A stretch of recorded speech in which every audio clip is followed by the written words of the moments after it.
Hello, j'espère que vous allez bien. Je reviens vite fait parce que je vous avoue que après Vincent là il va rentrer avec Buddy, on doit partir. Je reviens sur la question que je vous ai posée hier, comment ça se passait pendant votre grossesse avec votre mec.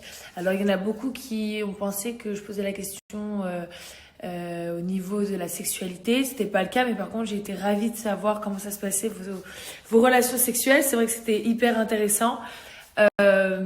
Et pour beaucoup d'entre vous, vous ne supportez plus votre mec ou vous avez plus pu blairer. Enfin voilà, je vous avoue que je suis quand même assez rassurée parce que j'aime Vincent de tout mon cœur, vraiment, hein, vraiment je l'aime de tout mon cœur.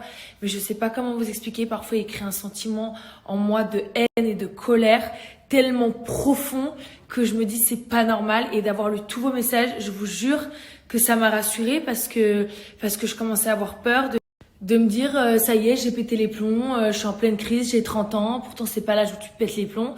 Mais voilà, qu'est-ce qui se passe quoi? Je comprenais vraiment pas. C'est un sentiment que j'ai jamais eu pour lui. Ou parfois, franchement, je me dis pourquoi on est ensemble quoi. Et après ça passe, et après de nouveau je l'aime à la folie, et de nouveau les plombs. À savoir aussi que j'ai compris aussi avec vos messages que nous on vit la grossesse de l'intérieur, on est avec le bébé, on fait qu'un, je dis toujours à Vincent nous on est dans notre bulle et toi t'en fais pas partie, et je plaisante sur ça forcément, mais lui il le prend aussi très mal parce que c'est vrai que lui il vit pas ça comme moi.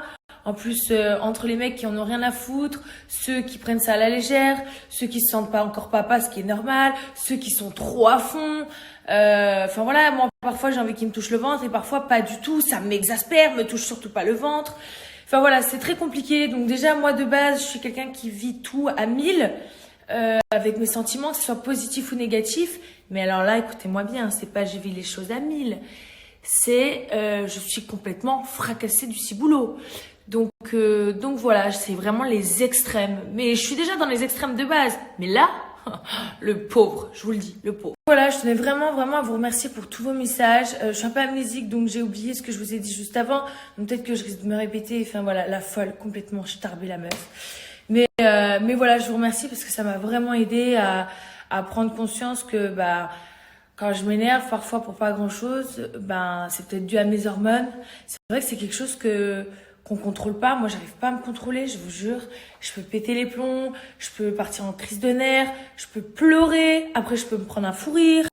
Enfin, vraiment, certains pensaient que j'étais bipolaire. Là, en l'occurrence, on peut penser que je suis bipolaire, ouais, clairement.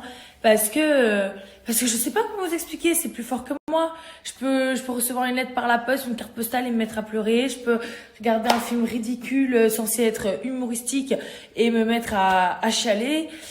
Enfin voilà, c'est compliqué. Je vous jure, c'est compliqué, hein. Oh là là là là. Heureusement que vous êtes là pour m'aider parce que toute seule, j'y arriverai pas, quoi. Et n'hésitez surtout pas à continuer à partager avec moi vos expériences et tout. Je vous jure, ça m'aide, ça me rassure, ça me fait grave du bien. C'est ma passion, lire vos messages. Je vous jure, c'est ma passion. J'apprends plein de trucs et tout. C'est hyper intéressant. En plus, je vous remercie parce que vous êtes tous hyper bienveillants. Voilà, là, je peux pleurer parce que ça me touche. Complètement folle, la meuf. Enfin voilà quoi.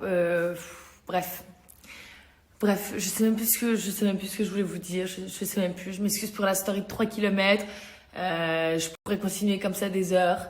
Mais voilà. En tout cas, continuez à m'envoyer des messages et tout, votre expérience. Je vous en supplie, c'est un kiff pour moi de fou de vous lire. J'arrive pas à répondre à tout le monde, mais je vous jure que je lis tout. Vraiment, je lis tout. Je lis tout. Vraiment. Alors, merci. Il a été gentil aujourd'hui. En fait, j'ai compris, Mylon, j'ai compris quand est-ce qu'il pleure. C'est quand alors on atterrit de l'avion, tout va bien à peu près, et on monte dans une voiture pour faire le trajet aéroport-maison ou aéroport, enfin peu importe. Et là, il hurle. Il hurle dans la voiture comme si, je sais pas, comme si on lui arrachait son cœur. Donc du coup, je ne comprends pas et ça dure 20 minutes. Et il hurle, mais il hurle. Il transpire et je comprends pas pourquoi il pleure à ce moment-là. Donc peut-être qu'il évacue le trajet, le vol ou quoi, je ne sais pas trop. Mais voilà, donc c'est toujours la même chose. D'ailleurs, notre vol en avion hier s'est bien passé. Il a pas pleuré, il a été gentil. Franchement, ça s'est plutôt bien passé. Et j'ai compris pourquoi, en fait. Je pense que quand on est parti en France, on était hyper fatigués. Du coup, Maëlon pleurait. Donc nous, ça nous mettait sur les nerfs parce qu'on avait la fatigue qui avait pris le dessus. C'était trop tard, on était déjà KO. Et en fait, le fait qu'on est passé à l'infirmière à Paris, voilà, qu'elle nous ait aidés, qu'elle nous ait soulagés. Enfin, j'étais à côté d'elle, mais celle qui s'en occupait. Ça m'a soulagée à moi et ça m'a permis de me détendre. J'ai arrêté de pleurer parce que je faisais que pleurer. De fatigue. Il y en a, ils vont me dire oui, t'es mauvaise mère, tu te plains. Non, je vous dis juste mon expérience. Et en fait, le fait de l'avoir laissé juste une journée à quelqu'un d'autre, j'ai pu me reprendre, on va dire, moralement. Et le lendemain, donc j'allais bien, j'ai pu m'occuper de mon fils. Et après, du coup, tout s'est bien passé. Le retour dans le sud s'est bien passé, on l'a couché tranquille. Enfin, voilà. Donc, des fois, il ne faut pas hésiter à donner son bébé à quelqu'un pendant quelques heures et se soulager à soi-même. Quand je dis donner, c'est un grand mot, c'était une blague. Non, mais voilà, à laisser quelqu'un d'autre s'en occuper, juste le temps d'évacuer le stress et tout. Parce que le bébé, il ressent vraiment tout. Et après, dès qu'on a été bien avec Maëlon, dès qu'on était plus fatigué, il a arrêté de pleurer direct. Ah ouais. T'es fatigué, toi? Ah, je suis mort. Toi, ça marche pas avec lui, par contre. Voilà, ça marche avec les bébés, de passer son...